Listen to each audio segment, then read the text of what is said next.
Lei balla il Bandai-san, una danza giapponese complessa, e lui la imita. Ripete gli stessi movimenti in diretta, guardandola, impara come fa un bambino, imitando, solo che è un robot.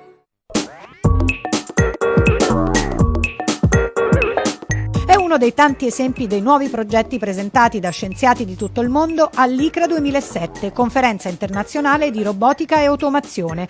Una 4 giorni di incontri e presentazioni sul futuro della robotica a Roma, negli spazi dell'Università Angelicum, resi tutti Wi-Fi, dove in contrasto tra antico e moderno, bracci meccanici e nuove macchine intelligenti di alta tecnologia hanno popolato i chiostri camminando tra colonne ed affreschi. Noi come comunità scientifica italiana, parlando a nome dei miei colleghi, siamo così orgogliosi di essere riusciti a portare questo evento per la prima volta in Italia. In questo convegno uno sarebbe portato a pensare che ci siano fondamentalmente ingegneri. In realtà la robotica è pervasiva nelle varie discipline scientifiche, significa coinvolgere i medici, gli informatici, i neurofisiologi, i biomeccanici.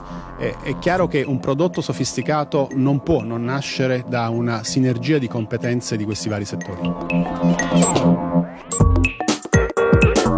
Agli incontri hanno partecipato 1.500 persone tra professori, ricercatori e studenti, ben 150 italiani.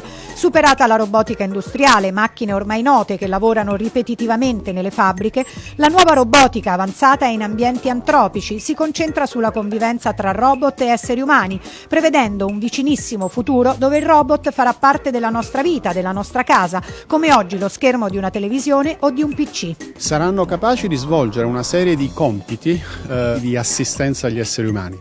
E quindi l'utilizzo di una macchina non solo può sollevare l'essere umano da un compito che potrebbe risultare gravoso, ma soprattutto lo può fare anche in maniera più accurata e funzionalmente migliore. E di pari passo con macchine che diventano intelligenti, parzialmente capaci di reagire e di interpretare, di imparare da sole e acquisire esperienza, si aprono nuove questioni. Si è discusso su problematiche di tipo cognitivo, di comunicazione, di scambio di informazioni tra robot e esseri umani, e si studia anche sulla sicurezza e sull'affidabilità, come in questo esempio di robot che percepisce l'urto e si ritrae, perché, secondo la legge di Asimov, una macchina non può far male mai ad un essere umano. E molte sono state anche le questioni di natura culturale ed etica.